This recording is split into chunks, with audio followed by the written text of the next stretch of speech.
जय श्री राम दोस्तों। हर पुरुष के लिए यह जानना अत्यंत महत्वपूर्ण है कि उसकी पत्नी की 4 गुप्त विशेषताओं को समझना और देखना उसके जीवन में कितनी बड़ी भूमिका निभा सकता है।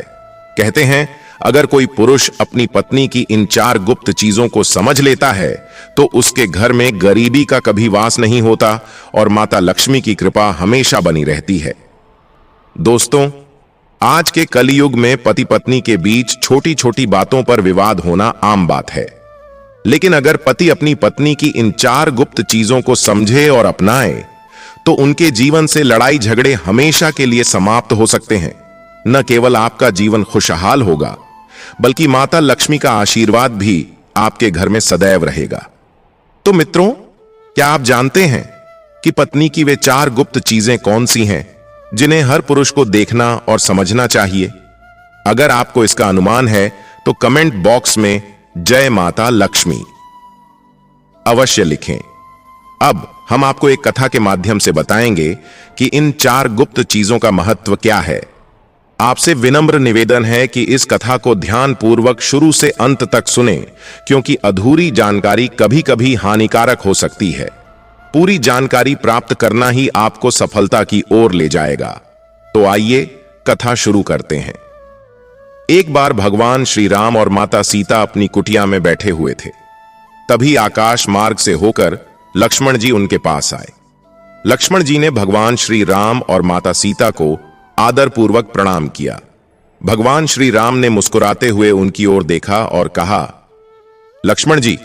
भगवान श्री राम जी के पास बैठे थे, लेकिन उनके चेहरे पर चिंता की गहरी छाया थी। भगवान श्री राम ने उनकी ओर देखा और बोले, हे लक्ष्मण, आज तुम्हारा मन कुछ अस्थिर सा लग रहा है। निसंकोच होकर अपने मन की बात कहो, मैं अवश्य तुम्हारे प्रश्न का समाधान करूंगा। लक्ष्मण जी ने सिर झुकाते हुए कहा, हे प्रभु, आपके चरणों में बैठे हुए कोई भी चिंता लंबे समय तक नहीं टिक सकती, परंतु आज मेरे मन में एक विचित्र प्रश्न उत्पन्न हुआ है। यह प्रश्न न केवल मेरे लिए बल्कि समस्त मानव जाति के लिए भी अत्यंत उपयोगी हो सकता है। मेरा यह प्रश्न है, स्त्री की वे कौन सी 3 बातें या गुप्त गुण हैं जिन्हें हर पुरुष को अपनी पत्नी में अवश्य देखना चाहिए और जिन्हें देखने के बाद वह व्यक्ति कभी भी गरीब नहीं रहता? भगवान श्री राम मुस्कुराए और बोले, हे लक्ष्मण, तुम्हारा प्रश्न न केवल गहन है बल्कि इसे जानना हर मनुष्य के लिए अनिवार्य भी है। इस प्रश्न का उत्तर देने से पहले मैं तुम्हें एक महत्वपूर्ण कथा सुनाऊंगा। इस कथा को ध्यानपूर्वक सुनना, क्योंकि यह तुम्हारे प्रश्न का उत्तर स्वयं में समाहित करती है। अधूरा ज्ञान सदा हानिकारक होता है। लक्ष्मण जी ने हाथ जोड़कर उत्तर दिया, हे प्रभु, मैं आपको वचन देता हूं कि इस कथा को पूरी श्रद्धा और ध्यान से सुनूंगा और इसे सभी को सुनाऊंगा ताकि इसका लाभ हर मनुष्य तक पहुंचे। तब भगवान श्री राम जी ने कथा प्रारंभ करते हुए कहा, हे लक्ष्मण, एक नगर में एक साधु बाबा रहते थे। वह अत्यंत निर्धन थे। उनके पास न खाने के लिए अन्न था और न ही ढंग के वस्त्र।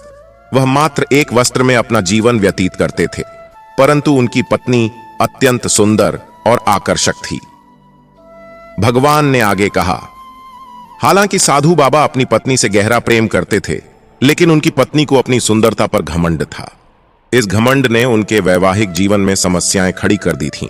वह घर में अपनी मनमानी करती और हर बात पर लड़ाई झगड़ा करती।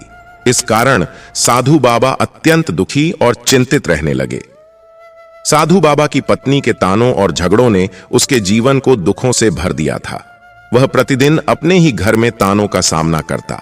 उसकी पत्नी कहती, तुम्हारे पास कुछ भी नहीं है, न खाने के लिए भोजन है, न पीने के लिए पानी और न पहनने के लिए वस्त्र। मैं समझ नहीं पा रही कि मैंने तुमसे विवाह क्यों किया। इन बातों से साधु बाबा का मन टूट जाता, लेकिन वह असहाय था। गरीबी ने उसे घेर लिया था और उसे अपनी जमीन तक बेचनी पड़ी, लेकिन इसके बावजूद उसके हालात में कोई सुधार नहीं हुआ। बाबा हर दिन अधिक परेशान रहने लगे। एक दिन की बात है, जब बाबा अपने किसी काम से बाहर गए तो उन्होंने देखा कि एक संत महात्मा अपनी कुटिया के समीप ध्यान में लीन हैं। बाबा ने सोचा, यह महात्मा जी मुझे दिव्य पुरुष प्रतीत होते हैं। क्यों न मैं इनसे अपनी समस्याओं का समाधान पूछूं, शायद यह मेरी मदद कर सकें। यह विचार आते ही बाबा संत महात्मा के पास पहुंच गए और उनके सामने हाथ जोड़कर फूट फूट कर रोने लगे। संत ने कुछ देर बाद अपनी आंखें खोलीं और देखा कि उनके सामने एक व्यक्ति विलाप कर रहा है। संत ने पूछा, हे पुत्र, तुम कौन हो और क्यों इतना रो रहे हो? साधु बाबा ने उत्तर दिया, हे महाराज, मैं इस नगर का एक गरीब व्यक्ति हूं। मेरी गरीबी और मेरी पत्नी की शिकायतें मेरे जीवन को दुखों से भर रही हैं। मेरी पत्नी हर दिन मुझसे कहती है कि तुम कंगाल हो, न तुम्हारे पास खाने पीने की व्यवस्था है, न पहनने को कपड़े। मैं दिन रात मेहनत करता हूं, लेकिन फिर भी हमारे हालात नहीं बदलते। हे महात्मा जी, कृपया मुझे ऐसा उपाय बताएं जिससे मेरी पत्नी मुझसे झगड़ा करना बंद कर दे और मैं धनवान बन जाऊं। महात्मा जी ने साधु बाबा की बातें सुनकर शांत स्वर में कहा, हे पुत्र, पहले तुम रोना बंद करो।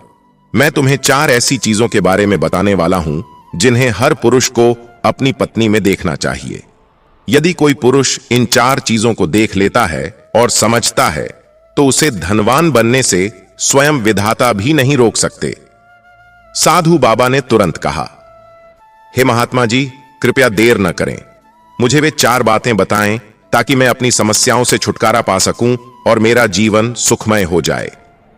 महात्मा जी ने बाबा की उत्सुकता देखकर मुस्कुराते हुए कहा, हे पुत्र, उत्सुकता अच्छी बात है, लेकिन मनुष्य को धैर्य रखना सीखना चाहिए। धैर्य से ही मनुष्य हर कठिनाई को पार कर सकता है। अब मैं तुम्हें उन 4 बातों के बारे में बताने जा रहा हूं, लेकिन यह बातें मैं तुम्हें एक कथा के माध्यम से समझाऊंगा। तुम्हें वादा करना होगा कि इस कथा को पूरी तरह से सुनोगे, बिना किसी अधीरता के। बाबा ने हाथ जोड़कर कहा, हे महात्मा जी, मैं वादा करता हूं कि इस कथा को शुरू से अंत तक ध्यान पूर्वक सुनूंगा। महात्मा जी ने कथा आरंभ की। मध्य प्रदेश में एक शोभा नगरी थी। उस नगर में एक धनाढ्य व्यापारी रहता था। वह नगर का सबसे बड़ा व्यापारी था। उसकी पत्नी और उसके बीच गहरा प्रेम था। उनके बीच कभी भी लड़ाई झगड़ा नहीं होता था। इस कारण उनके घर में सदैव माता लक्ष्मी का वास बना रहता था। उनके व्यापार में दिन प्रतिदिन वृद्धि होती रहती थी। महात्मा जी ने आगे बताया, उस व्यापारी और उसकी पत्नी के आपसी प्रेम और सामंजस्य को देखकर आसपास के लोग जलने लगे थे। कुछ स्त्रियां तो व्यापारी की पत्नी से बात तक नहीं करती थीं, लेकिन व्यापारी की पत्नी को इन बातों से कोई फर्क नहीं पड़ता था।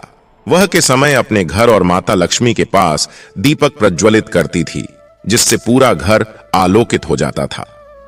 संत ने समझाते हुए कहा, उसकी इस आदत को लेकर कई स्त्रियां उसे टोकती थीं और कहती थीं, तुम हर दिन घर में दीपक क्यों जलाती हो? इसका क्या लाभ है? यह सब व्यर्थ है। लेकिन व्यापारी की पत्नी किसी की बात पर ध्यान नहीं देती थी। वह अपनी दिनचर्या और आदतों को मनमर्जी से पूरा करती थी। यहां तक कि यदि उसके पति ने भी उसे कुछ कहने की कोशिश की तो वह भी अनसुना कर देती थी। इस सब के बावजूद महात्मा जी ने कहा, व्यापारी कभी अपनी पत्नी को रोकता टोकता नहीं था। वह बहुत बुद्धिमान व्यक्ति था। वह समझता था कि यदि उसने अपनी पत्नी को किसी कार्य से रोका तो घर में विवाद होगा, और यदि घर में विवाद हुआ तो उसका मन व्यापार में नहीं लगेगा, जिससे नुकसान होगा। इसलिए वह अपनी पत्नी को उसकी इच्छानुसार काम करने देता था। संत ने यह भी बताया, व्यापारी जानता था कि उसकी पत्नी में कुछ खास गुण हैं जो उनके जीवन को संतुलित और समृद्ध बनाए रखते हैं। यही कारण था कि वह अपनी पत्नी के प्रति सहनशील और समझदार था। महात्मा जी ने कहा, अब यह कथा तुम्हें उन 4 बातों को समझने में मदद करेगी जिन्हें हर पुरुष को अपनी पत्नी में देखना चाहिए। लेकिन कथा का शेष भाग सुनने के लिए धैर्य रखना होगा। राजा और रानी के बीच सहमति बनने के बाद राजा ने एक योजना बनाई। उन्होंने कहा, हम व्यापारी और उसकी पत्नी की परीक्षा लेंगे और यह जानेंगे कि उनके प्रेम और आपसी सामंजस्य का असली कारण क्या है। राजा ने अपने कुछ गुप्तचर सैनिकों को बुलाया और कहा, व्यापारी और उसकी पत्नी को अलग अलग स्थितियों में परखना होगा। तुम व्यापारी को काम के बहाने महल में बुलाओ और उसकी पत्नी के साथ ऐसा व्यवहार करो जिससे हमें उनकी सच्चाई का पता चल सके। सैनिक व्यापारी को महल बुलाने चले गए। व्यापारी को यह नहीं बताया गया कि यह परीक्षा का हिस्सा है। इधर राजा ने अपनी रानी को सुझाव दिया कि वह व्यापारी की पत्नी से कुछ सवाल पूछें और उसके चरित्र व स्वभाव की परीक्षा लें। व्यापारी की परीक्षा। महल में व्यापारी को बुलाकर राजा ने कहा, हमने सुना है कि तुम अपने व्यापार में बहुत कुशल हो। हम चाहते हैं कि तुम हमारे लिए एक महत्वपूर्ण व्यापारिक समझौता करो, लेकिन इस काम में समय लगेगा और तुम्हें कुछ दिनों के लिए अपने घर से दूर रहना होगा। व्यापारी ने राजा से कहा, हे महाराज, मैं आपकी आज्ञा का पालन करूंगा, लेकिन मेरी पत्नी अकेली घर पर रहेगी। क्या मैं उसे इस बारे में सूचित कर सकता हूं? राजा ने सहमति दी और व्यापारी ने अपनी पत्नी को संदेश भिजवाया कि उसे कुछ दिनों के लिए बाहर जाना होगा। अड्डी। व्यापारी की पत्नी की परीक्षा। इधर राजा की रानी व्यापारी की पत्नी के पास गईं और उसे बातचीत में उलझाने लगीं। उन्होंने उससे पूछा, तुम्हारा पति हमेशा तुम्हारे लिए सब कुछ करता है, लेकिन क्या तुम उसे उतना ही प्रेम करती हो जितना वह करता है? व्यापारी की पत्नी मुस्कुराकर बोली, प्रेम करना केवल शब्दों में नहीं होता, यह कर्म में होता है। मेरे पति का प्रेम और समर्पण मेरे लिए सबसे बड़ा उपहार है। मैं उनके बिना अपनी कल्पना भी नहीं कर सकती। रानी ने फिर पूछा, क्या कभी तुम्हारे मन में अपने पति के प्रति असंतोष आया है? व्यापारी की पत्नी ने उत्तर दिया, हर इंसान में कमियां होती हैं, लेकिन जब प्रेम सच्चा होता है तो हम उन कमियों को स्वीकार कर लेते हैं। मैं उनके साथ जो सुख दुख साझा करती हूं, वह मेरी सबसे बड़ी पूंजी है। अंतिम निर्णय। राजा और रानी ने व्यापारी और उसकी पत्नी की परीक्षा के बाद एकत्रित तथ्यों पर चर्चा की।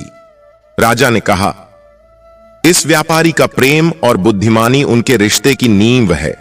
उसने कभी भी अपनी पत्नी को दबाने या रोकने की कोशिश नहीं की और उसकी पत्नी ने भी अपने पति की ईमानदारी और समर्पण का मान रखा। यही कारण है कि उनके घर में दीपक जलता रहता है। रानी भी अब सहमत हो गईं और उन्होंने कहा, सच में दोनों एक दूसरे के पूरक हैं। यह उदाहरण सभी के लिए प्रेरणादायक है। महात्मा जी का निष्कर्ष। महात्मा जी ने बाबा से कहा, हे पुत्र, इस कथा से हमने सीखा कि पति पत्नी के बीच प्रेम, विश्वास और समझदारी से ही संबंध सफल होते हैं। व्यापारी और उसकी पत्नी ने यह साबित किया कि यदि कोई व्यक्ति इन 4 बातों को अपने जीवन में अपनाए, प्रेम, धैर्य, विश्वास और सम्मान, तो वह न केवल अपने रिश्ते को मजबूत बनाता है, बल्कि अपने जीवन को भी धन धान्य से भर देता है। महात्मा जी की बातें सुनकर बाबा का मन शांत हो गया। उसने प्रण लिया कि वह अपनी पत्नी के साथ इन 4 बातों को अपनाकर एक सुखी जीवन व्यतीत करेगा। दोस्तों, इस कथा से हमें यह शिक्षा मिलती है कि परिवार में प्रेम, विश्वास और संयम का होना अत्यंत आवश्यक है। पति पत्नी का रिश्ता तभी सफल हो सकता है जब दोनों एक दूसरे का सम्मान करें और एक दूसरे को समझने का प्रयास करें। इस कहानी ने यह भी सिखाया कि पति पत्नी का प्यार और उनके जीवन के सिद्धांत ही उनके रिश्ते की नींव को मजबूत बनाते हैं। जो व्यक्ति अपने जीवन में धैर्य, समझदारी और सच्चाई को अपनाता है, उसका जीवन हमेशा खुशहाल रहता है।